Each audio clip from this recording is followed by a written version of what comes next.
A continuación, grandes y pequeñas historias de la historia. Clasificación A. Apto para todo público.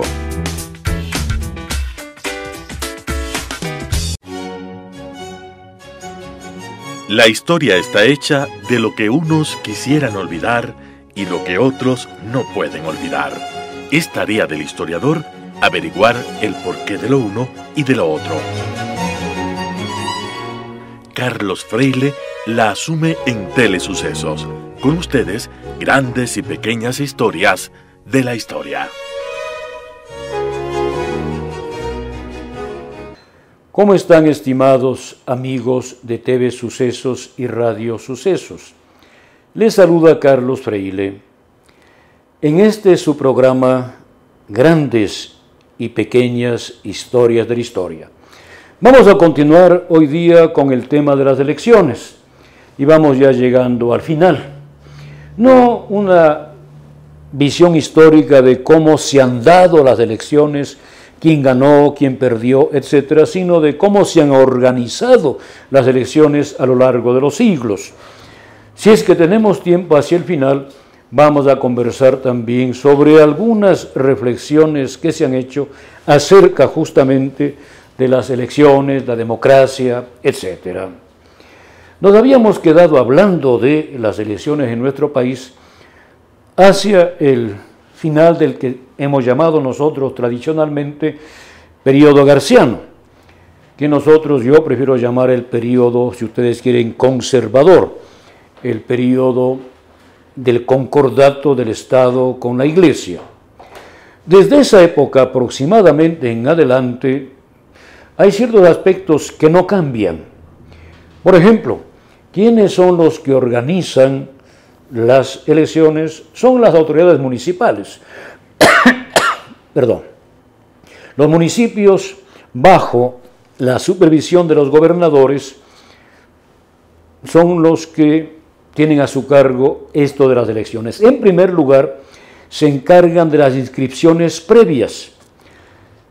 Los ciudadanos tenían que inscribirse de manera previa y luego pasar a votar cuando se fijasen las fechas por las autoridades competentes.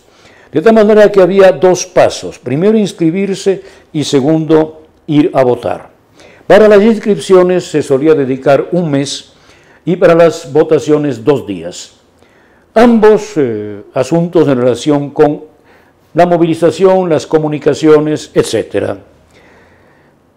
Lo interesante, como ya dije en alguna oportunidad anterior, es que en estas épocas no era necesario presentar listas de candidatos ni candidatos para las elecciones unipersonales.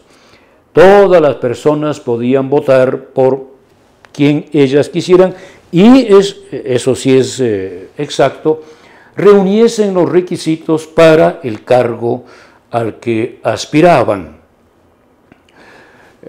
Por ejemplo, cuando allá por 1888 fue elegido Antonio Flores Gijón, él tuvo aproximadamente 29.700 votos, ¿no? 29.800 votos, más o menos, perdón. El que le seguía fue Eloy Alfaro con 777. Vean ustedes la diferencia entre uno y otro.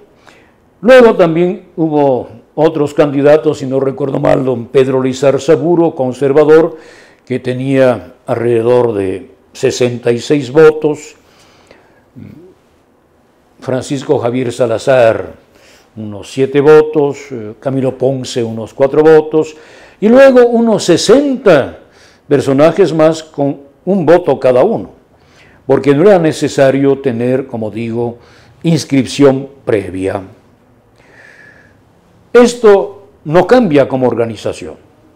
Lo que sí cambia es el respeto a la voluntad popular hacia 1895. A propósito, si nosotros sumamos los votos en tiempo de Antonio Flores Gijón, sumarán unos 31.000, 32.000. y de ellos 29.000, como digo, van a Antonio Flores, porque he leído por allí que había 3 niveles de electores, que un grupo privilegiado elegía solo presidente, otro grupo elegía autoridades seccionales, etc. Honestamente no he encontrado esto yo en mis investigaciones, puede estar equivocado, pero si es que los privilegiados podían elegir presidente, significa que todos los que votaban en el Ecuador, que no eran más de 32.000, podían votar por presidente, porque en esa época no había más de 32.000 ciudadanos en el Ecuador. Esto durará todavía un tiempo. Dicho sea de paso, planteo un poco la curiosidad, porque he visto esta división como de que uno puede votar solo, digan ustedes, para concejales, otro solo para diputados, otro solo para presidente. No he encontrado esta documentación manejada por mí, me puedo equivocar. A partir de 1895, como es sabido, cuando triunfa el liberalismo, el sistema no cambia. En otras palabras, los gobernadores siguen siendo quienes llevan adelante el proceso de las elecciones y en la práctica, en cada parroquia, en cada cantón, lo maneja el municipio. El municipio se verá encargado de organizar las mesas por número de votantes, etc. Eso no cambia. Pero desde 1895, como es muy conocido, hay un problema, que es el problema del fraude electoral. Es un fraude electoral sistemático, organizado, constante. Desde 1895 hasta 1941, el fraude es constante. Ya veremos alguna pequeña excepción inmediatamente. Con esto, como ustedes comprenderán, yo no quiero entrar a la organización, sino hacer una crítica a ciertos aspectos que se suelen olvidar en nuestra historia. Y se presenta a ciertos regímenes como grandes defensores de la libertad, cuando en la práctica no lo fueron. Todos nosotros recordamos aquella frase que aún dentro del mundo liberal se le atribuye a Eloy Alfaro. A veces se dice, no vamos a perder con papeletas lo que ganamos con bayonetas. Otras veces la fórmula es, no vamos a perder con papelitos lo que ganamos con balas, ¿verdad? Esta es una frase que, como digo, le atribuyen a Eloy Alfaro no solamente sus enemigos, sino sus propios amigos. Yo no sé si a lo mejor sin darse cuenta de que Alfaro con esto demostraba poco respeto por la libertad de sufragio, por la libre expresión de la voluntad de los pueblos. No nos olvidemos que esto también provocó reacción en contra de los mismos liberales. Uno de los jóvenes liberales más connotados de principios del siglo XX, Belisario Quevedo, él organizó una protesta estudiantil contra el fraude electoral o contra los golpes de contra los golpes de Estado que daba Alfaro para tomarse con el poder. Para mal o para bien, con fraude, había sido elegido presidente Lizardo García, contra el parecer de Alfaro, porque García era más bien placista.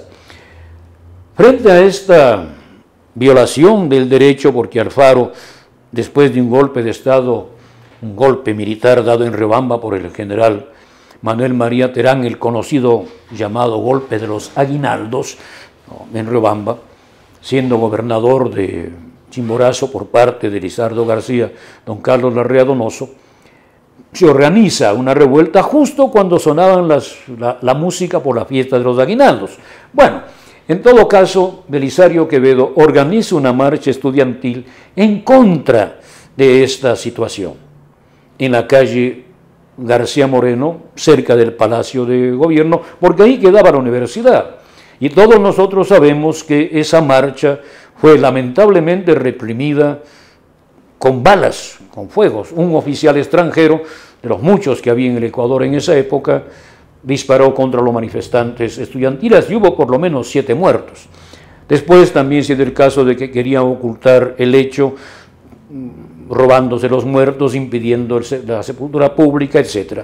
Pero A mí me interesa esto solamente para indicar que había fraude electoral. También nosotros podemos comentar desde otros puntos de vista, de otras informaciones que tenemos, no solo de connotados liberales, comenzando, repito, por Belisario Quevedo, sino también, como es lógico, por enemigos del liberalismo, como son los conservadores. Podemos hablar también de lo que decía Jacinto Gijón y Caamaño a este respecto, etc.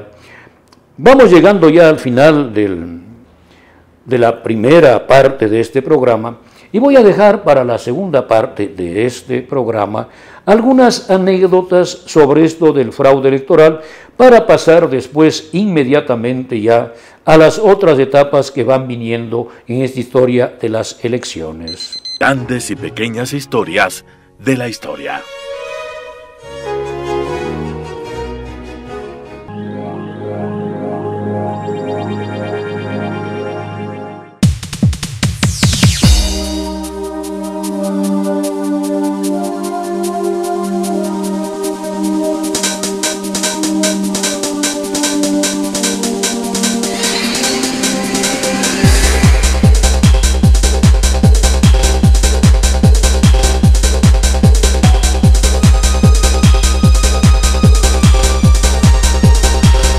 Telesucesos, porque Quito TV.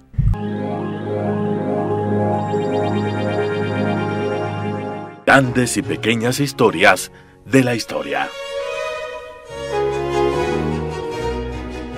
Estimados amigos de TV Sucesos y Radio Sucesos, están ustedes con Carlos Freile en este su programa Grandes y Pequeñas Historias de la Historia, comentando ahora estas pequeñas historias de nuestras elecciones. Decía que en el tiempo del liberalismo, ya también muerto don Eloy Alfaro, se daban ciertos casos, por ejemplo, que llegaba un liberal a votar, contado por él mismo, y le decían, no señor, si usted ya votó. Alguien se había acercado a votar porque estaba inscrito y votaba en nombre del otro. O se acercaba un conservador, un godo, y no le dejaban llegar a la mesa, porque había los garroteros, en general soldados disfrazados, y le daban un par de golpes para que no vote, después llegaba un liberal para votar. O el hecho también de ese famoso mensaje que manda un gobernador de una provincia, ya van 10.000 votos, avisen cuántos faltas. O también algo contado por un testigo presencial allá por 1922, 22, por ahí 25, que el jefe militar de una provincia, de una ciudad, de vez en cuando se levantaba de la mesa donde estaba jugando 40 con las autoridades civiles, pues, sacaba del escritorio un cango, decimos en el Ecuador, un bulto de votos, iba delante de todos, abría la urna y ponía dentro. Y eso varias veces, por eso que se daba el caso de que había en el Ecuador 40, 50.000 electores, votantes ciudadanos, y el candidato liberal ganaba con 100.000. Bien, esta situación no cambió hasta el año 1928, cuando se establece el voto femenino, pero antes ya, en tiempos de liberalismo, se había rebajado la edad para mayoría de 21 a 18 años. Hasta hoy son 18 años, después en temas que ya no entraré por ser demasiado cercanos, se bajó a 16, pero de forma voluntaria. Desde el liberalismo, la edad para votar son 18 años. Y desde el año 1928, en tiempos, como ustedes saben, de Isidro Ayora, se estableció el voto femenino. Esto es interesante porque una vez establecido el voto femenino, en las primeras elecciones libres que se dan, después no gana el candidato liberal oficial, gana un candidato liberal, pero no oficial. Vale decir, gana un candidato de ideología liberal, pero auspiciado por un grupo de liberales disidentes y por un grupo de conservadores, cual fue don Neftalí Bonifaz Ascasubi. Años más tarde también se romperá el fraude con una elección a Velasco Ibarra, pero después otra vez se volverá hasta cuando fue elegido, dicen con fraude, Carlos Arroyo del Río. Por eso es que en la Constitución de 1947 se fundó en el Ecuador el Tribunal Supremo Electoral. No voy yo a analizar ahora los cambios de nombres, ¿verdad? Tribunal Superior Electoral, Tribunal Supremo Electoral, no nos interesa. Lo que sí nos interesa es que, si no recuerdo mal, en diciembre de 1947, por decreto de la Asamblea Nacional Constituyente, se crea este tribunal. Este tribunal se crea justamente para independizar la vigilancia del proceso electoral del Poder Ejecutivo. El Congreso Nacional debía elegir 7 vocales de los partidos que hubiesen sido votados hasta ese número en las elecciones. En otras palabras, había 7 vocales y supongamos ustedes que hubiese 10 partidos, los primeros 7 tenían un vocal en el Tribunal Supremo Electoral. Si no hubiera llegado a 7 el número de partidos, eso significaba que había que prorratear de acuerdo con el número de votos. Pero en esta época nosotros sabemos ya comienza a proliferar el número de partidos. Con esto se impide que el partido gobernante, sea liberal, sea social cristiano, sea cefepista, sea velasquista, no nos interesa ahora, tenga en sus manos el control total del proceso electoral. Son 9 vocales, ellos eligen de entre sus miembros a un presidente, a su vez, ellos nombran los tribunales provinciales, porque no hay que olvidar que se necesitaba también un organismo que controle, vigile y organice las elecciones en provincias. De esta manera, el Tribunal Supremo Electoral, nombrado por el Congreso, en donde están representados todos los partidos políticos, es elegido, como digo, y elige también a los tribunales provinciales, con un número X de vocales, que se encargan también de organizar el proceso electoral. Para esta época, y también para facilitar las elecciones, poner más orden, y también con otros fines, se ha creado la cédula de identidad. En consecuencia, el Tribunal Supremo Electoral se convierte en la institución encargada de elaborar los padrones de electores. Es el Tribunal Supremo Electoral, con la colaboración del Registro Civil, quien debe elaborar los registros de votantes. Y también debe organizar las mesas, con los vocales, presidentes, secretarios, etc., y organizar los escrutinios. Eso hace el Tribunal Supremo Electoral sin interferencia del Ejecutivo. También para facilitar las elecciones y hacerla de manera más ordenada y se pensaba más democrática y menos anárquica, ya para esta época se pide la inscripción de candidatos. Ya no se puede votar por cualquiera, se debe inscribir los candidatos. Ahora, al principio, el elector podía llevar ya el voto escrito o escribir ahí, ¿verdad?, en un papel en blanco y poner en la urna, de tal manera que había sus problemas. Yo recuerdo todavía haber votado con papeletas con el nombre para alcalde, por ejemplo. Pero hay un gran salto, y esto me interesa recalcar. Me interesa recalcar que ya hay candidatos tanto a las funciones unipersonales cuanto a las pluripersonales como diputados, senadores, concejales, consejeros, etc. En 1978, que es el último cambio que voy a mencionar, porque después ya vienen cambios muy actuales, y eso para mí ya no es historia, sino más bien sociología o politología, etc. En 1978 hay otro cambio importante, que es que los analfabetos pueden votar voluntariamente. No es obligación que ellos voten, el que quiere hacerlo, que lo haga. Cabe recordar un antecedente. Allá por 1862, don Juan León Mera ya propuso que los analfabetos voten, porque decía don Juan León Mera, en el Ecuador la gran mayoría de la población es analfabeta. Y esto no significa que no esté enterada de las cosas políticas. Muchos alfabetos, muchas personas que leen, a lo mejor saben menos porque conversan menos, consultan menos, hablan menos. Pero esto no pasó porque se dijo en 1862 que los analfabetos estaban sujetos a la influencia demasiado grande, por ejemplo, de los hacendados o de los curas. Indudablemente esto podía ser verdad. Cuando se puso la votación de los analfabetos de 1978, alguien precisamente se quejó de esto, que había hacendados que reunían a sus trabajadores y les indicaban por quién o por quiénes debían votar. Esto pudo haberse dado, también pudo haberse dado de otras maneras, por otras autoridades, otros personajes, etc.